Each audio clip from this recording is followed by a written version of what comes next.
Welcome to Social Post TV. ఈ రోజు మనతో పాటు ఉన్నారు అశోక్ చక్రవర్తి గారు, eminent English faculty, American accent trainer and expert in spoken English. Namaste sir. ఇప్పుడు కాంపిటేటివ్ ఎగ్జామ్స్ లో కూడా కొన్ని గ్రామర్ క్వశ్చన్స్ కూడా వస్తాయి. కాంపిటేటివ్ ఎగ్జామ్స్ యాప్టిట్యూడ్ లో కానీ ఖచ్చితంగా ఇంగ్లీష్ ఉంటుంది, గ్రామర్ ఉంటుంది. దానివల్ల మార్క్స్ కోల్పోవడం కూడా జరుగుతున్నాయి స్టూడెంట్స్ కి. అప్పుడు మనం ఏం చెప్పాలి వాళ్ళకి? ఇది ఎటువంటి క్వశ్చన్ అంటే యాక్చువల్గా ఈ మనకు కోర్సెస్ ఉన్నాయి, కాంపిటేటివ్ కోర్సెస్ ఉన్నాయి, అలాగే స్పోకెన్ కోర్సెస్ ఉన్నాయి. చాలా మందికి స్టూడెంట్స్కి అంటున్నాను నేను, ఫ్యాకల్టీ మెంబర్స్కి తెలుసా లేదా అనేది నేను వాళ్ళ గురించి అయితే మాట్లాడాను. స్టూడెంట్స్ గురించి అయితే చెప్తాను నేను. స్టూడెంట్స్ ఏంటంటే కాంపిటేటివ్ ఎగ్జామ్ అయినా స్పోకెన్ అయినా ఒకటే అని అనుకుంటారు. కాదు, స్పోకెన్ వేరు, కాంపిటేటివ్ వేరు. స్పోకెన్ ఇంగ్లీష్ అనేది మన వ్యూవర్స్ ఎవరెవరైతే చూస్తున్నారో వాళ్ళందరికీ చెప్తున్నాను, ఇంగ్లీష్ అనేది 3 టైప్స్ ఆఫ్ ఇంగ్లీష్. ఇంగ్లీష్ ని 3 వేస్ లోకి డివైడ్ చేశారు.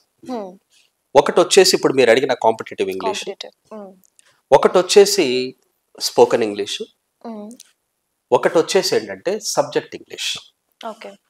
ఈ సబ్జెక్ట్ ఇంగ్లీష్ అనేది మనము, సార్ మీరు ఇప్పుడు నాకు ఒకటి సబ్జెక్ట్ ఇంగ్లీష్ అని చెప్పారు, దీని గురించి చెప్పండి, నేనైతే ఎక్కడ వినలేదు అని అంటారు. సరే మీరు చెప్పండి, సబ్జెక్ట్ ఇంగ్లీష్ ఎక్కడైనా విన్నారా? వినలేదు కదా, కానీ మీకు తెలుసు అది సబ్జెక్ట్ ఇంగ్లీష్, మీకు తెలుసు. స్పోకెన్ ఇంగ్లీష్, కాంపిటేటివ్ ఇంగ్లీష్ ఎప్పుడు అటెండ్ అవుతామంటే సబ్జెక్ట్ ఇంగ్లీష్ అయిపోయిన తర్వాత అటెండ్ అవుతాం. అయితే సబ్జెక్ట్ ఇంగ్లీష్ మనం ఎక్కడ నేర్చుకుంటామంటే స్కూళ్ళల్లో, కాలేజెస్లో నేర్చుకుంటాం. అందుకనే మనము స్కూల్స్, కాలేజెస్ అయిపోతాయి, చాలా మందికి అయిపోతాయి. పీజీలు ఉన్నారు, నా స్టూడెంట్సే ఉన్నారు పీజీ చదివిన వాళ్ళు. నేను ఎంబీఏలు, ఎంసీఏలకు చెప్తాను. మరి వాళ్ళు one thing is there, they work as lecturers in some colleges. I'm not insulting them. See, English is not our language. Why should we speak English? Why should we know that English completely when that language is confusing you? మన attend అవుతారు, ఏది school college attend అవుతారు. వాళ్ళకి అది ఆ subject ఏంటి అంటే, అది ఇంగ్లీష్ అంటే ఏంటి, అసలు ఇంగ్లీష్ అంటే ఒక భాష అనేది మనం తెలుసుకోవడం కోసం స్కూల్స్ లో, కాలేజెస్ లో చెప్తారు. ఆ చెప్పిన దాంట్లో మనం కొన్ని స్కిప్ చేస్తాం. అదే సేమ్ ఇక్కడ టీచ్ చెయ్యం మనం. మీరు కాఫీ తాగుతున్నదాన్ని ఐఎమ్ డ్రింకింగ్ కాఫీ అనే నేర్చుకున్నారు, అదేనా కదా? స్కూల్లో కానీ కాలేజ్లో కానీ అదే నేర్చుకుంటారు. ఐఎమ్ డ్రింకింగ్ కాఫీ అంటారు, ఐఎమ్ డ్రింకింగ్ టీ అంటారు. భోజనం చేస్తున్నప్పుడు ఏమనాలి అంటే ఐఎమ్ ఈటింగ్ లంచ్ అంటారు, అంతే కదా? రైట్. కానీ స్పోకెన్ లో కానివ్వండి, కాంపిటేటివ్ లో కానీ అవి యూజ్ చేయరు. మీరు స్పోకెన్ ఇంగ్లీష్కి వెళ్ళారనుకోండి, ఇంగ్లీష్ మాట్లాడడం నేర్చుకోవాలి. అక్కడ అనాలి అంటే, మీరు కాఫీ తాగుతున్నారు అనుకోండి, ఐఎమ్ డ్రింకింగ్ కాఫీ అని మీరు నేర్చుకోవద్దు, ఆ సెంటెన్స్ కాదు కూడా. ఐఎమ్ హ్యావింగ్ కాఫీ అనాలి, ఐఎమ్ టేకింగ్ కాఫీ అనాలి. I'm taking coffee, I'm having coffee. అలాగే లంచ్ చేస్తున్నారు, ఐఎమ్ హ్యావింగ్ లంచ్. మీరే చెప్పండి, ఐఎమ్ హ్యావింగ్ లంచ్ అంటే అర్థం ఏంటి? తింటున్నాను అని. కానీ అక్కడ నేను ఇలా కూడా అంటాను, ఐఎమ్ హ్యావింగ్ మర్సిడీస్ బెంజ్ అంటాను. ఏం అర్థం వచ్చింది? నా దగ్గర మర్సిడీస్ బెంజ్ ఉంది అన్నాను నేను, మరి తింటున్నాను అనలేదు. సేమ్ లంచ్ అనేది నేను అక్కడ బ్లాంక్ లో పెట్టాను, మర్సిడీస్ బెంజ్ అని నేను కార్ పెట్టాను, బ్లాంకే just, but the sentence is same. I'm having Mercedes Benz అన్నాను, అక్కడ బ్లాంక్ పెట్టేసి I just delete that and I write there lunch అని రాస్తాను. ఐఎమ్ హ్యావింగ్ లంచ్ అన్నాను. ఐఎమ్ హ్యావింగ్ లంచ్ అంటే నేను భోజనం చేస్తున్నాను అని వచ్చింది. ఐఎమ్ హ్యావింగ్ మర్సిడీస్ బెంజ్ అంటే నాకు మర్సిడీస్ బెంజ్ ఉంది అని వచ్చింది. ఎలా? Meaning same meaning, same word with different meanings వచ్చాయి. ఇదే నేర్చుకోవడం అంటే. అయితే ఏంటి అంటే, ఇది కాంపిటేటివ్ ఇంగ్లీష్, స్పోకెన్ ఇంగ్లీష్ లో ఇవి నేర్పిస్తారు మనకి. స్పోకెన్ ఇంగ్లీష్ డిఫరెంట్, మాట్లాడేది ఎలా అని.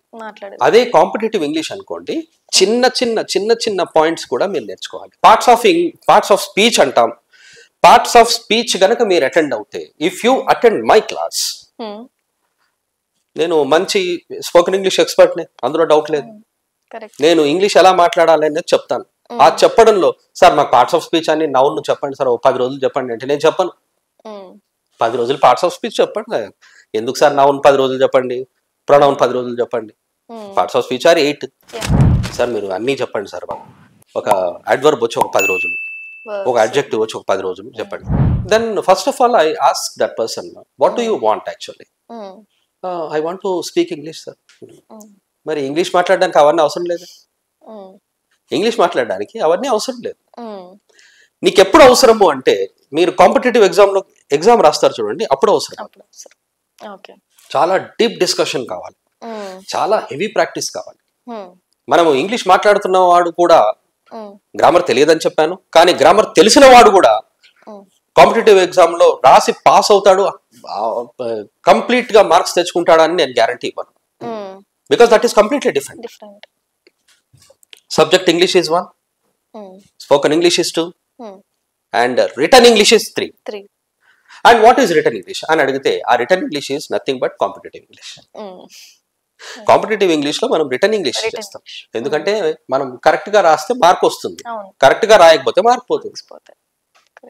Just like this I'm having a Mercedes Benz అన్నాను, మీరు ఇదే కాంపిటేటివ్ ఎగ్జామ్ లో రాయండి, రాస్తే మీ మార్క్ పోవచ్చు. I'm having a Mercedes Benz, ఎందుకో తెలుసా, అది కరెక్ట్ ఫార్మేషన్ కాదు. I have a Mercedes Benz అనాలి. ఐఎమ్ హ్యావింగ్ కాదు, I have a Mercedes Benz. నాకు ఉంది అంటాం. హ్యావింగ్ అనేది ఈ పొజిషన్స్ లో యూజ్ చేయరు, పొజిషన్స్ లో హ్యావింగ్ అనేది యూజ్ చేయరు. సో ఇలాంటివి ఎన్నో ఉన్నాయి. That is called competitive exam. దానికి ప్రాక్టీస్ ఎక్కువ కావాలి. స్టూడెంట్స్ ఎవరైనా నేను ఓకే 10 days లో ప్రాక్టీస్ చేసేస్తాను అని అంటే రాంగ్.